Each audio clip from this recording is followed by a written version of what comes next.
कि जियो और जीने दो। ये महावीर की वाणी का सार है, महावीर के अमृत कंठ से फूटा अमृत सूत्र है, महावीर की वाणी है, जियो और जीने दो। आज पर्यावरण संरक्षण के लिए, पर्यावरण के संवर्धन के लिए इस सूत्र को प्रत्येक व्यक्ति को अपने जीवन में, व्यवहार में लाना चाहिए। हम केवल बातें ना करें, बातों के अनुरूप बर्ताव भी करें। केवल बातें नहीं करना है, बातों के अनुरूप हमें बर्ताव भी करना है। इसीलिए धर्म जिस बात पर जोर देता है वो बात केवल यही है कि मनुष्य पर्यावरण संरक्षण के लिए जीवों की रक्षा करे, पेड़ों को व्यर्थ में नष्ट ना करे। अब जब जंगल कट जाया करते हैं तो फिर वर्षा नहीं हुआ करती है, और वर्षा ना हो तो खेत सोना कैसे उगेंगे? खेतों में सोना नहीं उगेगा, फसलें नहीं होंगी तो आदमी को अन्न कहां से मिलेगा? आदमी खाएगा तो रोटी ही ना। अरबपति हो, करोड़पति हो, बड़ा से बड़ा टाटा बिरला डालमिया क्यों ना हो, अन्न की ही रोटी खाएगा। सोने की रोटी कोई नहीं खाएगा, चांदी की रोटी कोई नहीं खाएगा। अरे जवाहरात को खा करके कोई अपनी भूख नहीं मिटा सकता है। कोई भी आदमी क्यों ना हो, बड़े से बड़ा अरबपति क्यों ना हो, उसे भी अन्न की रोटी खाना पड़ेगी। किसी नदी या किसी सरोवर, किसी के कुएं का पानी पी करके उसे अपने प्यास को बुझाना पड़ेगी। इसीलिए मैं कहता हूं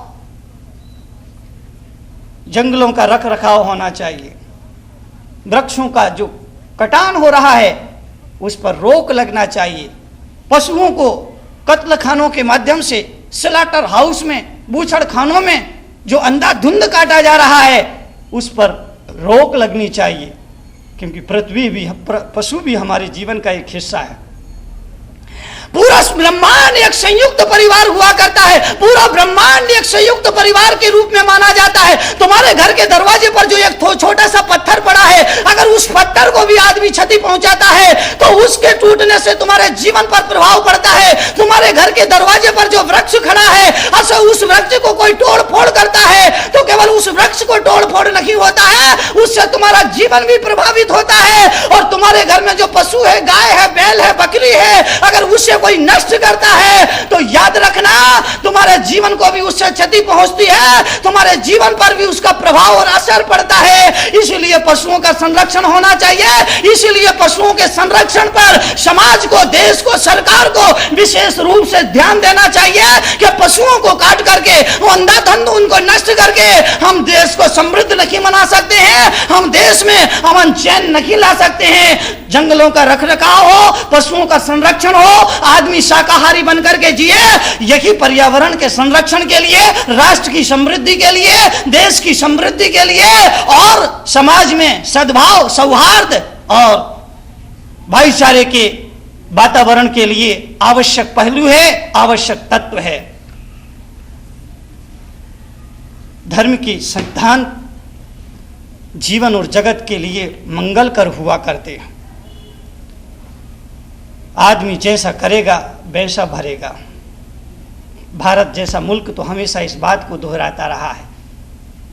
रास्ते में जा रहा था, एक मंदिर पड़ा, उस पर लिखा था संकट मोचन हनुमान जी का मंदिर।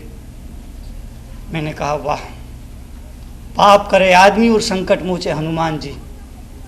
कैसी भी संगतियां हमने अपने जीवन में खड़ी कर दी है कि पाप आदमी करता है, अपराध आदमी करता है, गलतियां आदमी करता है, गुनाह आदमी करता है, और जब वो कर्मों की सजा हो पाता है, जब उसके सिर पर संकट आते हैं, संकट के बादल आते हैं, तो वो हनुमान को पुकारा करते हैं, वो भगवान पार्श्वनाथ को पुकारा करते हैं और भगवान से कहते हैं, हनुमान के मंदिर में कहते हैं कि हे बजरंगबली तू मेरी रक्षा कर। ध्यान रखना, महान आत्माएं केवल महान आत्माओं की रक्षा करते हैं। राम के जीवन में अगर संकट आएगा तो हनुमान रक्षा करने के लिए आ जाएंगे। अगर राम के जीवन में, मर्यादा पुरुषोत्तम राम के जीवन में अगर संकट आएंगे तो हनुमान उनके संकट के निवारण के लिए आ जाएंगे। इसीलिए कि महान आत्मा केवल महान आत्माओं की रक्षा किया करते हैं। अगर तुम्हारे जीवन पर संकट आएगा तो तुम्हें राम जैसा आचरण करना होगा, राम जैसा मर्यादित जीवन जीना होगा। और अगर आदमी रावण का जीवन जिए और रावण का जीवन जी करके फिर संकट के लिए हनुमान को पुकारे तो हनुमान संकट का निवारण करने तो नहीं आएंगे, हाँ संकट पैदा करने जरूर आ जाएंगे कि मूर्ख रावण जैसा जीवन जीता है और मुझे पुकारता है। ध्यान रखना, हनुमान केवल राम के संकट हरता है, रावण के संकट नहीं हरता है। अगर रावण के जीवन पर कोई संकट आता हो, रावण पुकारता ही है, तो हनुमान स्वयं उसके लिए नया संकट बन जाते हैं। राम के जीवन पर संकट आएगा, हनुमान जरूर उस संकट का निवारण करेंगे। अगर आप रावण जैसा आचरण, रावण जैसा व्यवहार, रावण जैसा सोच, रावण जैसी जीवन शैली को लेकर के जी रहे हो और संकट के वक्त अगर हनुमान को पुकारोगे तो हनुमान अपना सोटा उठा करके आएंगे और 2 सोटा लगा के कहेंगे, खबरदार, जो तूने मुझे पुकारा, मैं राम का भक्त हूं, राम के और राम के भक्तों का ही संकट हरण करूंगा। जो रावण के कर्म करेगा, रावण का जीवन जिएगा, रावण जैसा व्यवहार करेगा, रावण के रास्ते पर चलेगा, उस आदमी के लिए तो मैं स्वयं संकट बन जाऊंगा।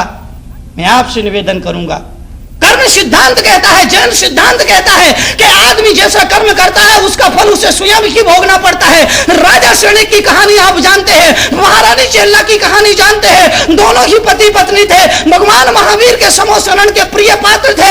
राजा सैनिक 30 साल तक महावीर के दिव्य धुनी का लाभ लेता है, लेकिन जब मृत्यु का वक्त आता है तो रानी अपने कर्मों के, अपने सत्कर्मों के बलबूते 16वें स्वर्ग में जाकर के पैदा होती है और उसका पति राजा सैनिक वो नरक में जाकर के पैदा होता है। पति नरक गया, पत्नी स्वर्ग गई। क्यों?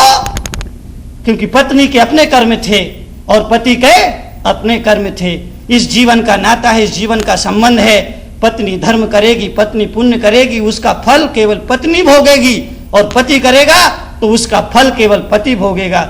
एक आदमी को मैं जानता हूं, उसकी पत्नी बड़ी धर्मात्मा, वो कभी मंदिर नहीं आता, उसकी पत्नी डेली सत्संग में आती है, वो कभी सत्संग में नहीं आता। एक दिन मैंने पूछा कि भाई तुम कभी नहीं आते हो, इसकी वजह क्या है? बोले महाराज मेरी पत्नी बड़ी धर्मात्मा है, बड़ी तत्वज्ञानी है, बड़ी धर्म श्रद्धालु है, रोज व्रत करती है, नियम करती है, उपवास करती है, स्वाध्याय करती है, सामायिक करती है, चिंतन करती है, मंथन करती है, प्रार्थना करती है, सब कुछ करती है। मेरी पत्नी स्वर्ग जाएगी ना? हाँ। मैंने कहा बिल्कुल, अगर तेरी पत्नी इतना धर्मात्मा है और इतने तहे दिल से धर्म का आचरण करती है तो तेरी पत्नी नियम से स्वर्ग जाएगी। बोले बस इसलिए मैं मंदिर नहीं आता हूं। मैंने कहा मतलब? बोले जिस दिन मेरी पत्नी स्वर्ग जाने लगेगी मैं पत्नी के पैर पकड़ लूंगा और मुझे भी स्वर्ग मिल जाएगा, मैं भी स्वर्ग चली जाऊंगी। मैंने कहा खबरदार, पत्नी के पैर पकड़ के तो कोई स्वर्ग नहीं जाता है। अरे अगर स्वर्ग जाना है तो तू भी प्रभु के चरण पकड़, तू भी श्री जी के चरण पकड़, तू भी किसी से पकड़ तो तुझे स्वर्ग मिलेगा, मोक्ष मिलेगा। पत्नी के स्पर्श पे पकड़ के तो किसी को स्वर्ग मोक्ष नहीं मिला है। अपने साथ यज्ञ कर्म करो ताकि भविष्य बने,